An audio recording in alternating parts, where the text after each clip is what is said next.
Mais saúde, qualidade de vida e o lifestyle de Floripa, no programa Respire, Não Pire. De segunda a sexta, a partir das 8 da manhã, na web rádio Lagoa.live. Apresentação Guina e Nana. Quem tá com a gente nessa é a AMA, Academia Marcelo Amin. Quem ama, cuida. Começando mais uma edição do Respire Não Pire, nesta manhã chuvosa de sexta-feira, temos aqui o nosso convidado, o professor Roberto de Oliveira. Professor, bom dia, seja bem-vindo. Bom dia, esperamos ter um bom dia debaixo de tanta chuva, nós estamos esverdecendo, estamos virando sapo, mas é um bom mote para a gente ter um transporte marítimo, que agora, em certos pontos da ilha, mesmo em terra, o transporte marítimo começa a ser uma alternativa. Eu ia dizer a mesma coisa, professor. Que com tanta chuva aqui na região de Santa Catarina, o transporte marítimo é urgente, até em rotas que não estavam nem planejadas, professor. Bem, o professor Roberto de Oliveira, ele é PhD em Engenharia Civil, ele foi professor da Universidade Federal durante muitos anos e atualmente ele é o presidente da ACE, a Associação Catarinense de Engenheiros, e vai falar com a gente aqui, vai falar na Lagoa Live com exclusividade sobre as possíveis rotas do transporte marítimo. Professor, com tantas belezas naturais aqui, essa exuberância da grande Florianópolis, Santa Catarina de um modo em geral, né? Por que tanta demora em implantar um projeto emergente como esse do transporte marítimo? Olha, tem diversos motivos que eu posso enumerar. O primeiro, o mais importante de todos, é que depois da construção da ponte Hercílio Luz, os transportes marítimos deixaram de ser essenciais. E aos poucos a cidade foi se afastando do mar, já que todas as rotas, a partir de então, começaram a ser rota rodoviária. A pessoa chega pela ponte e se distribui na terra. Então, essa é a razão principal, mas existem outras razões que eu não gostaria de entrar em detalhes, né? São só assim, conjecturas, que existe uma negação com relação ao mar, porque nós temos, em primeiro lugar, a nossa origem de colonização açoriana. O açoriano nunca teve uma relação boa com o mar, que o mar nos Açores é extremamente agressivo e é visto apenas como uma possibilidade de trabalho, inclusive trabalho perigoso, porque nos Açores o mar é realmente forte, são ilhas bem afastadas de todos os continentes, tanto da América quanto da Europa e da África. Então a relação com o mar não é pacífica, como a gente pensa, vieram os açorianos e pronto. Não é bem assim. Depois tem razões ideológicas, né? Porque tem muitas entidades que trocaram o ativismo político por ativismo ecológico. Então eles acham que as pessoas que usam o mar são pessoas que têm dinheiro, mas isso aí não é verdade, porque nós temos conhecimento, a partir do evento Náutica Floripa, que existe uma atividade muito grande de pescador artesanal, que é uma tradição, né? E muita gente vive do mar. Então o mar precisa ser resgatado para suas diversas funções. E, inclusive, na hora que a gente está propondo o retorno ao mar, o resgate da ilha, da nossa condição de ilha, né? Nós estamos propondo, inclusive, a melhoria das condições da água do mar, da Baía Norte e Baía Sul, que são problemas muito sérios a serem enfrentados, em vista não só da atividade pesqueira artesanal muito forte, mas agora uma atividade nascente, crescente, que é a maricultura, produção de ostras, mexilhões e outras coisas mais que precisam ser protegidas também. Então, a alternativa do mar é uma alternativa altamente que prevê a qualidade ambiental da nossa região, a qualidade ambiental com relação ao mar. Agora, esses são os motivos que eu aponto como nosso distanciamento com o mar. O mar, quem estava usando, depois da ponte Hercílio Luz ser aberta, foi só pescador artesanal. E quem é o pescador artesanal?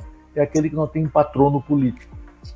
Então o mar foi abandonado mesmo em desconsideração ao pessoal mais pobre. Muitas atividades de pesca que reforçavam o orçamento estão sendo perdidas por causa desse distanciamento com o mar. Interessante, professor. Então, quer dizer que essa é uma herança dos nossos colonizadores aí. Uma das heranças dela é esse deserto náutico. Foi essa a expressão que eu ouvi quando eu estive nesse encontro que a ACE promoveu sobre o transporte marítimo, e achei muito interessante essa colocação de deserto náutico. Muito diferente de outros lugares onde a costa é privilegiada como é aqui, né, professor? O senhor que já viajou por tantas partes do mundo. Eu já participei, inclusive, de bastante eventos com relação ao uso do mar, e eu posso dizer que na questão só da náutica, sim, da motonáutica, da náutica com vela, essa náutica assim mais para o lazer, só nessa parte uma embarcação gera de 3 a 5 empregos diretos, cada embarcação. E nós temos um déficit de atracadouros aqui na ilha de Santa Catarina, que provoca a fuga de pessoal que possui embarcação para outros municípios, tá? Inclusive até governador Celso Ramos, tá? Vão para longe, porque não tem. Então, significa, em outras palavras, alguns casos, dizendo, essa fuga significa uma perda de divisas, ou perda de arrecadação, perda de desempenho econômico na nossa região da Grande Florianópolis, não é só Florianópolis, é Grande Florianópolis. A gente não pode, numa época em que nós estamos saindo de um abalo econômico-financeiro muito grande, é uma situação bem de se pensar e investir muito mais em atrativos financeiros e econômicos para nossa população. Sim, professor. Bem, mas o que se pode tirar de resultados assim palpáveis desse encontro, que na verdade foi o segundo encontro, né? Foi o segundo encontro, é um seminário sobre transporte marítimo na Grande Florianópolis. Esse é o nome, seminário?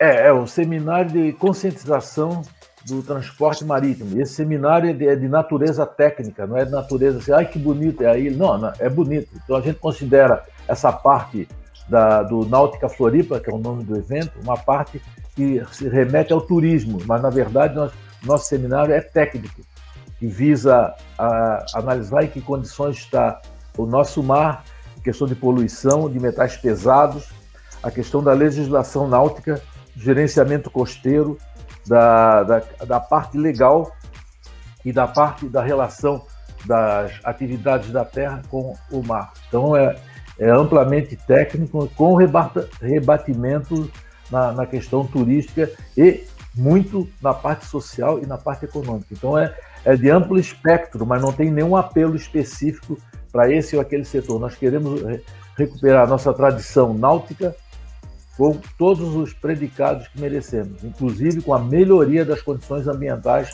na questão da água do mar. Tá, professor. E quem poderia ser, então, contra, né, contra todo esse sistema de implantação?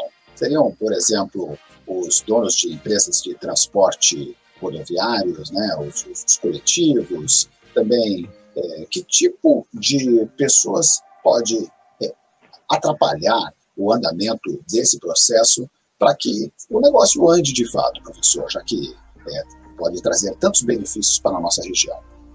Bom, existia uma menção dizendo que o pessoal do transporte rodoviário ia considerar o transporte marítimo como concorrente, mas não. Agora, as empresas de ônibus, sindicatos das empresas de ônibus, eles veem com bons olhos, porque não existe transporte náutico sem apoio em terra, porque as pessoas vão ser transportadas para um terminal, por exemplo, ali perto do Ticem, e a mesma coisa que o ônibus chega no Ticem, nem sempre as pessoas vão do Ticem para as cercanias do centro, vão para outros lugares. Então, é necessário, é imperioso que haja uma articulação entre o transporte náutico e o transporte rodoviário, ou mesmo qualquer outra modalidade, como, por exemplo, eu vou falar mais adiante, como é que a gente vai conectar o transporte marítimo com o transporte aeroviário, ou como é que o transporte marítimo pode reduzir a despesa de construção de novas pontes com grandes ganhos, ao invés de só gastos. O transporte marítimo pode, com grandes ganhos sociais, econômicos, e sem afetar a questão ambiental, quais serão os grandes ganhos que a gente pode ter com o transporte náutico, que a gente vai abordar mais tarde. Mas é importante ressaltar, essa tua pergunta foi muito importante, porque não existe contraposição do transporte náutico com o transporte rodoviário. Inclusive, grande parte dos afluentes, dos passageiros do transporte náutico, eles deixarão seus carros.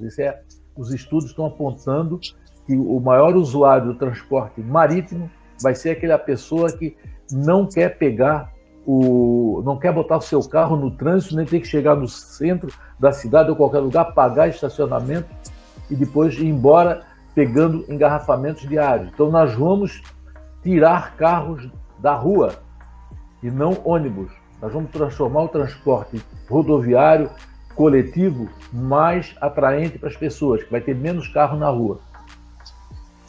Estamos falando aqui com o professor Roberto de Oliveira, ele que é PhD em Engenharia Civil e presidente da Associação Catarinense dos Engenheiros. Professor, o senhor mandou aqui para a gente umas possíveis rotas, mandou um mapa aqui das possíveis rotas desse transporte náutico. Podemos mostrar ela agora aqui, professor? Pode mostrar, porque enquanto isso, eu vou mostrando a história. Isso é um resultado do nosso evento. Quer dizer, nós recebemos o secretário da Infraestrutura e Mobilidade do Estado, né, o Major Tiago Vieira, e ele atualizou a questão do transporte náutico, porque nós damos um apoio total à Secretaria, não podia ser outra coisa, nós não vamos nos opor a medidas inteligentes que visam a melhoria dos transportes. Então, essa Secretaria contratou foi contratada, eu não sei, aproveitou a facilidade do Banco Mundial, que fez um estudo de viabilidade econômica, ambiental e técnica, o tal de EVTEA. Esse estudo ele determina as limitações ambientais, técnicas e econômicas. E o resultado desse estudo, que foi baseado no PLAMUS, o Plano de Mobilidade Urbana Sustentável, que existia já uma proposta de linhas marítimas, e deram 5 linhas. Tá? Se puder mostrar agora, é uma hora boa. As 5 linhas ou rotas marítimas que se basearam nessa, que eu digo, no Plano de Mobilidade Urbana Sustentável, mostra os pontos, as 5 rotas. A rota número 1, ela sai lá do Rio Inferninho, mais ou menos daquela região onde é que é a saída norte, ou a entrada norte, o encontro da via de contorno de Florianópolis com a BR-101, daquela região, e vai até mais ou menos Canasvieiras. Essa é a rota número 1. Tá? Tem a rota número 2, que sai daquela região ali de Barreiros, e vai até mais ou menos a região de Cacupé. Opa, a imagem fugiu. Vai para a região de Cacupé. Essa é a rota número 2. A rota 3, ela sai ali de Barreiros e chega na região do Ticém. A rota 4, ela sai mais ou menos ali de São José, então o ponto é mais ou menos ali no Cobrasol, e vai também para o Ticém. A rota 5 sai da região da Praia de Fora e vai para a região da Tapera. Essa rota 5 e a rota 1, a rota 2, elas têm a seguinte diferenciação: todas as 5 rotas são de passageiros, e a rota 5 e a rota 2, elas são para carga também, elas conseguem carregar caminhão, são ferry boats, como é o nome disso aí.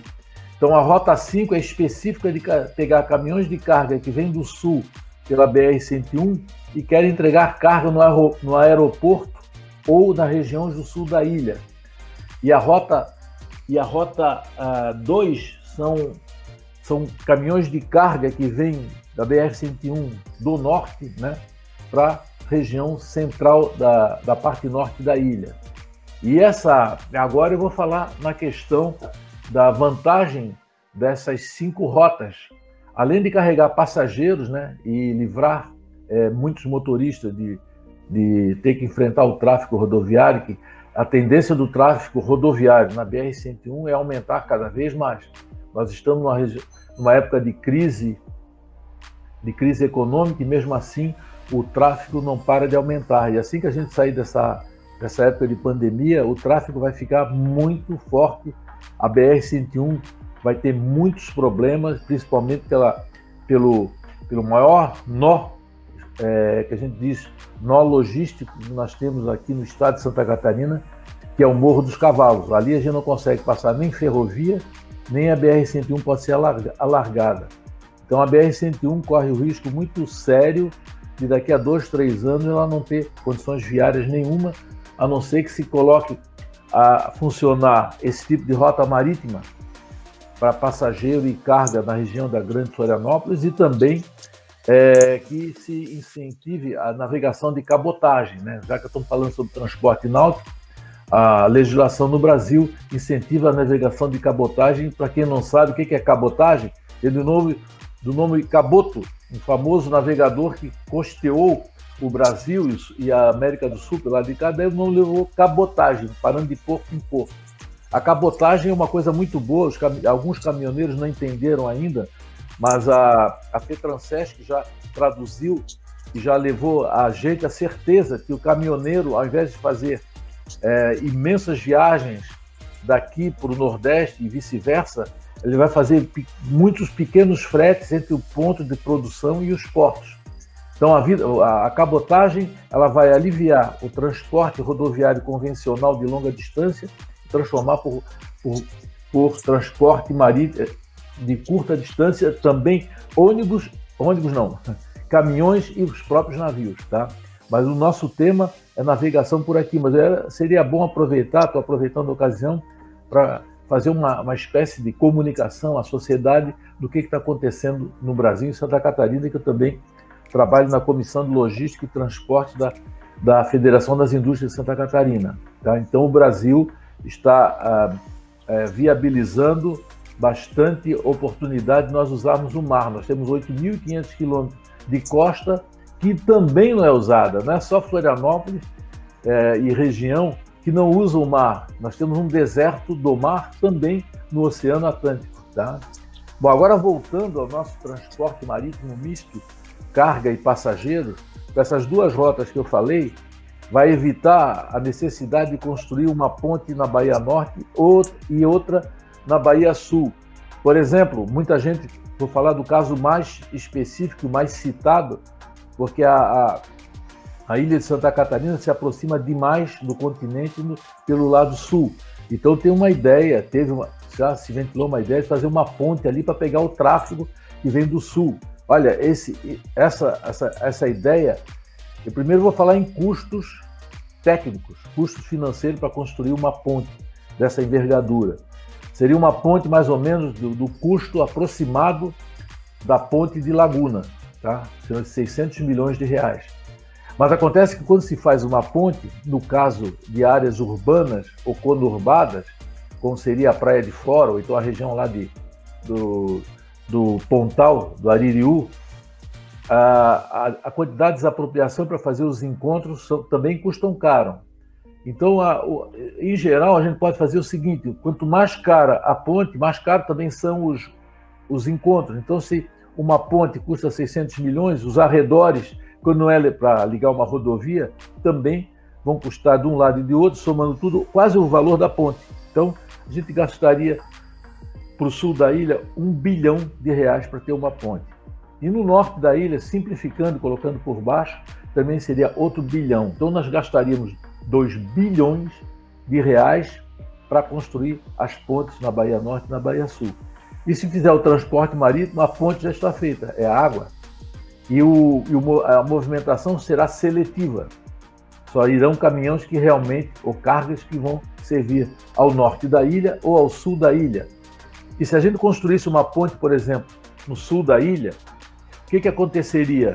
Muita gente, como achando a ilha bonita, quando que viesse do sul do estado, entraria pelo sul da ilha, pegava o Ribeirão da ilha, aquela via atualmente que tem um tráfego de 2.000 veículos por dia, mais ou menos passaria a ter 30 ou 40 mil veículos por dia. Imagina o horror que viraria o Ribeirão da Ilha. Portanto, eu sou absolutamente contrário a fazer pontes, tanto na Bahia Norte quanto na Bahia Sul, pelo custo exagerado e pelo extremo problema social e ambiental que vão criar. Então, isso é absolutamente impensável. Ou a pessoa que tem uma ideia dessa não sabe as consequências que vai ter na cidade, tá?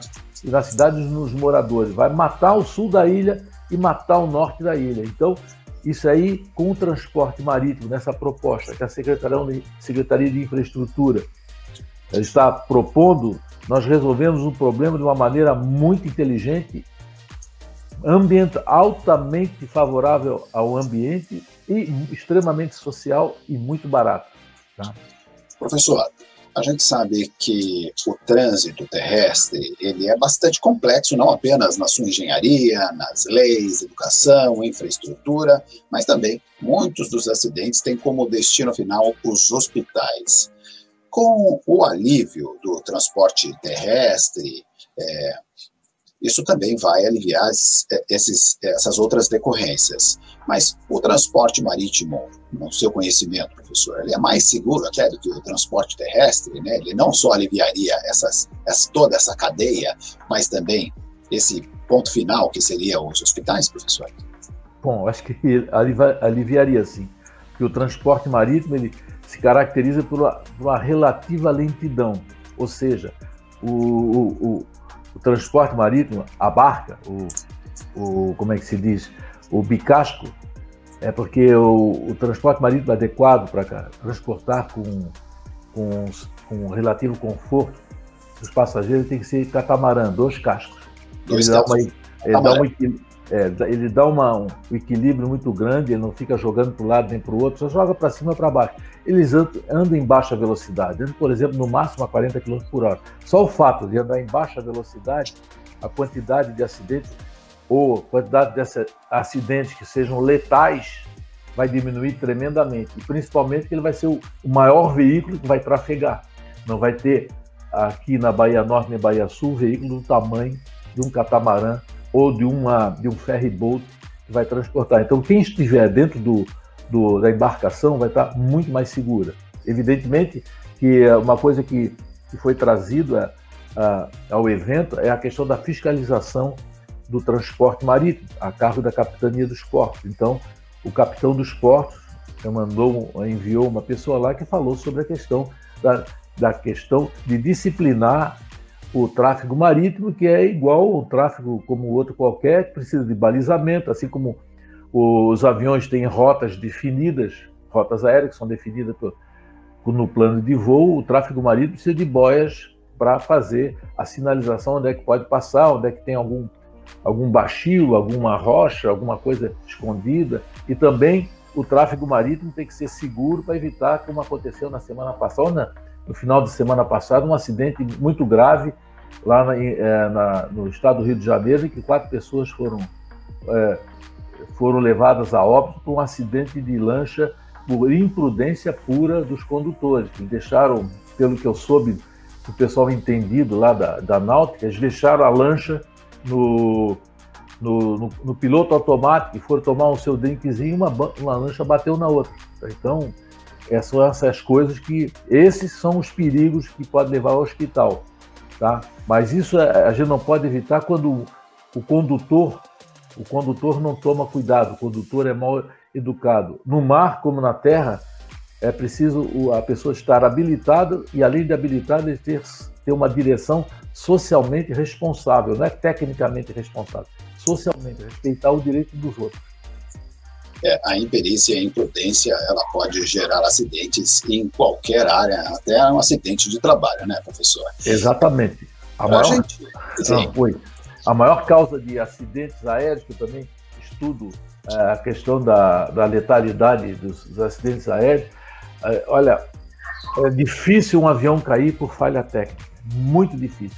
A maioria absoluta, quase 100%, são por falhas humanas, falhas de comunicação ou falhas Falhas humanas, imperícia eventual ou associada com mau tempo, mas é sempre por imperícia humana.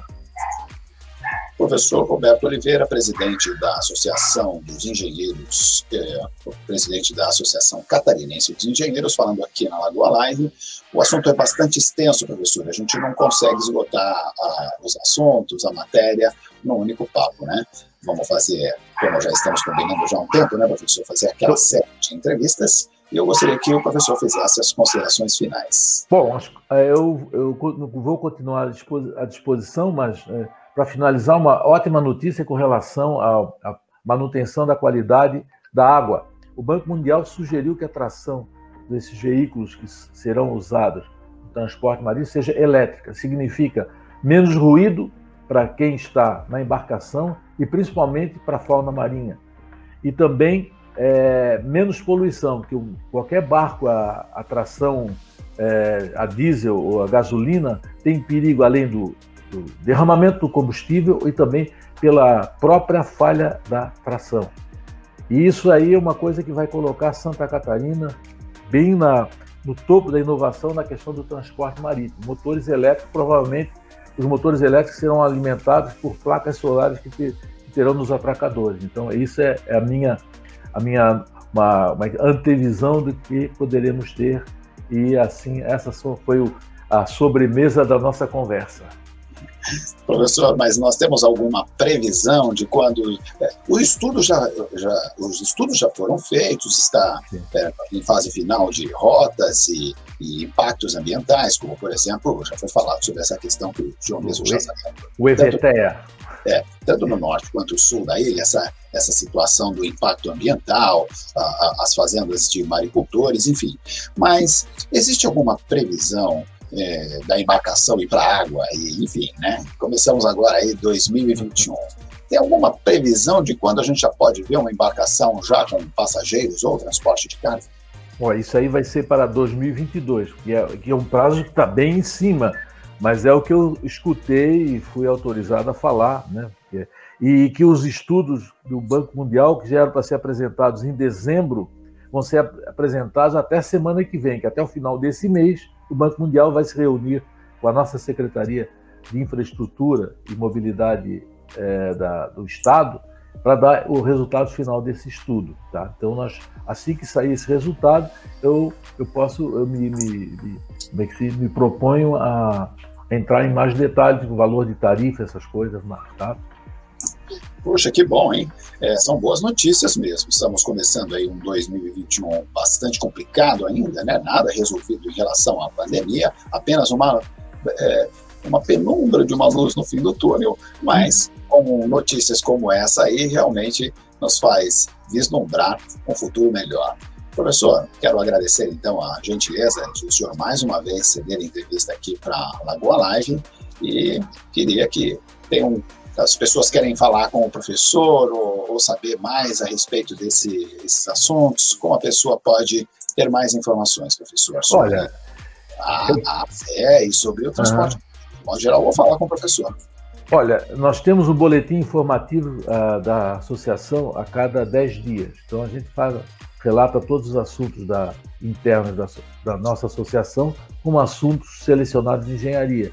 Nós podemos, então, ou responder através do ace.com.br, é só colocar ace.com.br e vai lá ter o nosso site com todas as informações. Ou também pode perguntar direto à Lagoa Live, tá? Que eu tenho uma matéria, nós temos uma matéria muito boa sobre mobilidade já no forno, né? Então a gente pode falar onde se encaixa a questão do transporte marítimo com a mobilidade em geral. Que a mobilidade é um assunto que ainda não se ensina na universidade, infelizmente. E temos muito palpiteiros, como essa história da ponte de Laguna, fazer uma ponte de Laguna no sul da ilha, muito bonito, na engenharia tudo é possível, é questão de custo. Mas a questão que a engenharia está fazendo agora é o custo social e o custo ambiental, que não passa pela cabeça algumas ideias, assim que simplistas, que eu diria até simplórias, fazer uma coisa dessa, sem pensar. Para fazer uma obra, nós temos que fazer o EVTE, Instituto de Viabilidade Técnica, Ambiental e Econômica. E hoje em dia não existe mais obra, o cara vai pegar engenheiro e pegar e tocar. Não, isso não existe mais. Agora temos que nos coordenar com os impactos nas pessoas, sejam financeiros, sociais e ambientais. Tá bem, professor. Desejo sucesso aí, então, nesse ano que se inicia com os projetos, que dê certo aí, né? Já estávamos falando que no mês de maio a ACE completa 85 anos. 87. Então, como é que é? 87. 87? Pois é, eu anotei errado, então. Eu anotei 85. Não, eu que passei a ideia errada aí. Nós vamos ter uma solenidade lá, mesmo com pandemia, a gente vai fazer uma solenidade mista com a presença reduzida e aberta à sociedade. Se a Lagoa Live quiser fazer uma externa por lá, já está convidada. Muito bem. Obrigado, professor. Obrigado também. Até uma próxima. Até mais. Até uma próxima, que seja breve. Ok. Tchau. Até mais. Tchau. Até mais. Lagoa